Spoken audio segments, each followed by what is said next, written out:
very different sounds on that one, completely different Well, instrumentation, this is, you everything from the understand. last we heard, but that air is still there.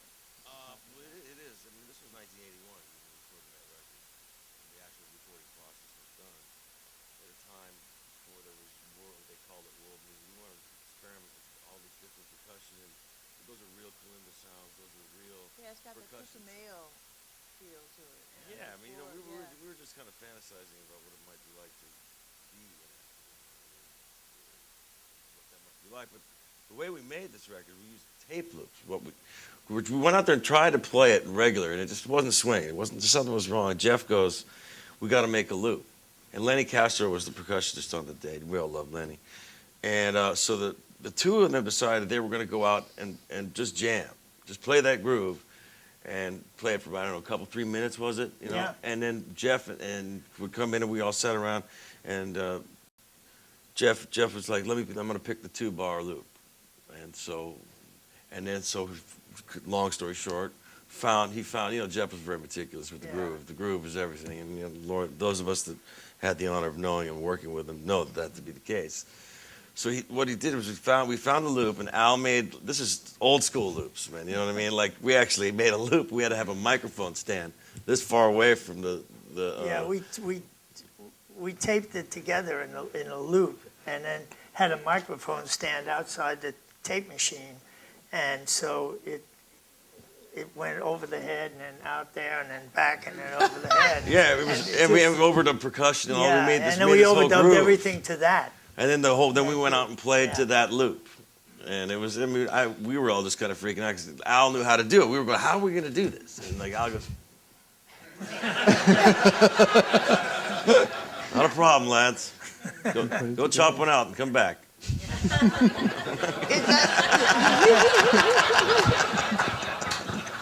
Did I say that? When he likes it too. Hey, 1981. You know what I said? No, but I mean, it was a really amazing. Actually, I was just kind of joking about that. But we sat and watched. We sat and watched. There's a whole process. I mean, it was like there's nothing this guy can't. If you can think of it, he'll make it happen. Right. And it's almost like what you did. As far not to that extent, but I mean, can you do that? Well, no, you can't do that. And he said, well, yeah, you can. Yeah. And how are we going to do this? Exactly. Well, I'll figure it out. He figured it out. Right. And like, it wasn't a big process with wires going like this. It was just very calm, relaxed, meticulous. Calm is important in the studio. Yeah. Calm is really Especially important. when you work with us. Yeah. I mean, I already know that you're worse than I am. Right? Yes, he is. Okay. I already know that. Of course I am. But I have my moments. Well, hey, But it's all about, it's still about the goal is make it right, make it great, and but calm is really important because, you were saying how you like a lot of people in the studio. I love to have a lot of people in the studio as well because there's an energy that's just really, really compelling, But at the same time, sometimes that energy can be, crazy, and somebody's got to, keep it low to the ground. And sometimes the best things happen right away. Absolutely. And almost all the time. in George's album, I think 6 of the 8 songs we cut were the first take. First take. So you got to keep the machine going all the time or you miss the first take. That's right. Let me tell it now. Come on up, George. Come on, George.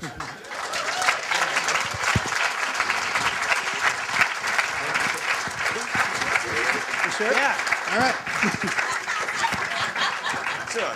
I actually lost my chair. I was supposed to be on the panel, and I thought it was going to be a little too difficult, so I kind of moved over to the side and let my friends have it, who, by the way, I love them all, everybody up here.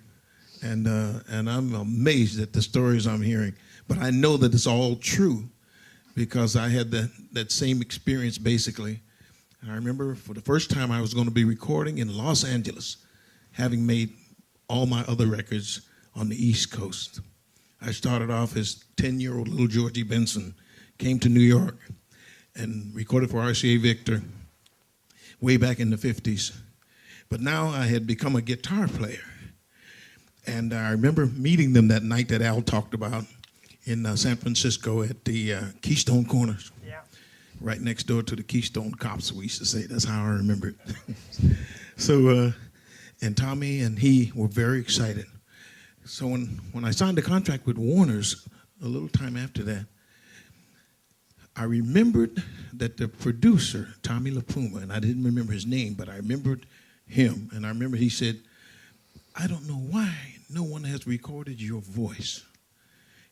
And so I had a choice of producers for the record. I chose Tommy LaPuma because I remembered he made that statement. Then he brought me into the studio, and the first person in the studio was, of course, Al Schmitt. So he's always there, sitting there ready. Am I telling the truth? That's a fact. Already Always there. the first Oh, yeah. guy in the studio. When you get there, everything is already set and ready to go. And he did something that changed my whole life. Like he said, he stuck a microphone up, probably the worst microphone they ever made, for vocals, that is. It was a great radio mic years ago, or television speech mic. It was an Electro Voice 666. Right. And 666, huh? when I saw it, I said, there's never a dull moment with this fella, I can tell you. Come sit over here. Should I? Should I try this? Okay. Yeah. Thank you.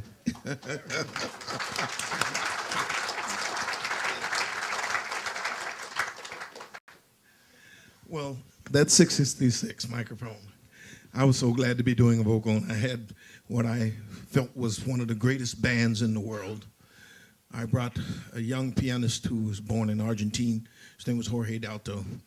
And I had one of the first 2 keyboard bands in the world, a great soloist called Ronnie Foster, who played synthesizer. And we used the incredible Harvey Mason on drums. He was the only one that wasn't in my band at the time. But the thing that made me recognize that I was in the company of something incredible about to happen was I went to Al when I was listening to the first take of This Masquerade.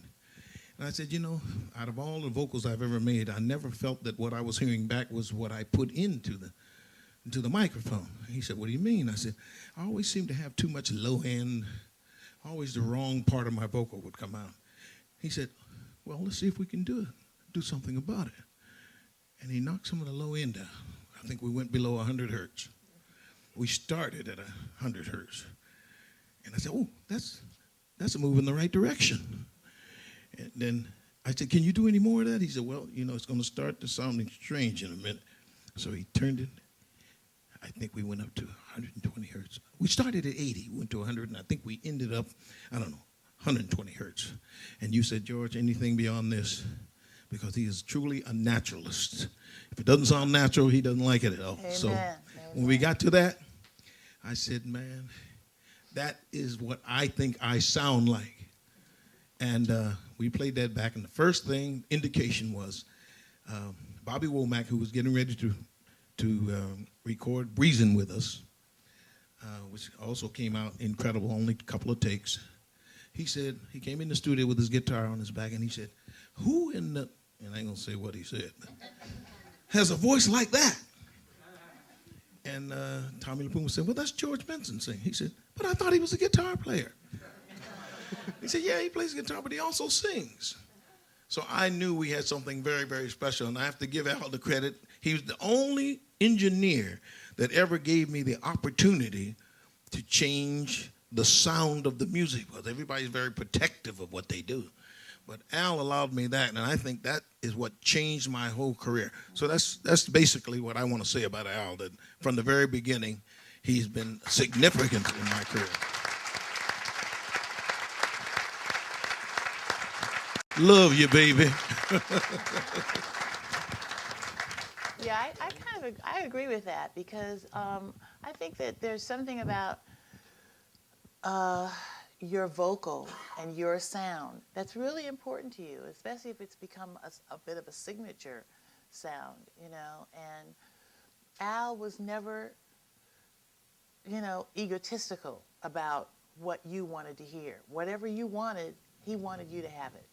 You know, he might not even agree, you know, but he would give you what you wanted, and then he'd give you also what he had. And a lot of times you end up going with what he had because he knew that. Adversely, I did. I had the same experience with the piano sound. I was trying to make the piano sound like Art Tatum.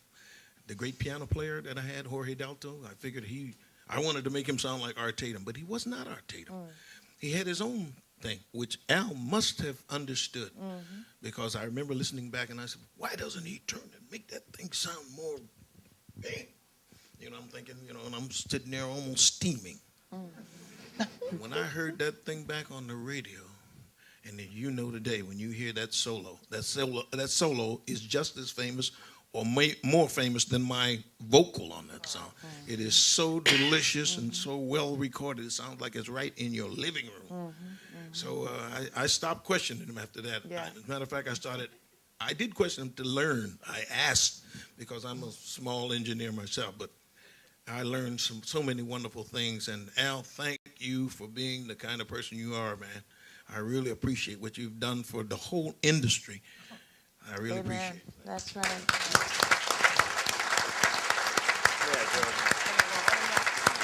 Almost. Maybe we'll open it up a little bit. So, I want to know, where are the young engineers that can do what Mr. Schmitt has been able to do? There aren't any. Are there some? No, There's some come I'm very along. serious because I'm worried about that. yeah. Some of the guys that I work with, Well, Steve Yeah. Generous and Steve, a couple Bill others. Smith, Yeah. those guys. Bill, yeah. Those but longtime collaborators of yours. Yeah. And you've taught them a lot. I've worked with all those guys too, and they're great. They're fantastic engineers in their own right. But Exactly. Schmitt rubs off on everybody in a very positive way. I'd like to open it up to the audience out here, but first off, thank everybody for joining us up here, certainly, and for sharing these stories with us. And we'll take a little bit of time and open it up to the audience for Q&A a little bit. And then as we wrap it up in here, we'd just like to ask everybody to stay seated for a few minutes, if you would, please, and allow our panelists and Al in particular to head off the stage comfortably and things. This gets a little chaotic in here if everybody's up on their feet. And then after a few minutes, we'll head out from there. But again, sort of the reminder for all of us is we're always recording this stuff for history and posterity. So I always think of your questions kind of that way. Stuff that, 150 years from now, somebody's going back and they're going to hear these records and they're going to say, what in the world did these people do to make this sound so amazing? This is the chance to get that on record about, how we did that, how Al did that. So I'd like to open it up if you just want to raise your hand and we'll point out the gentleman back there.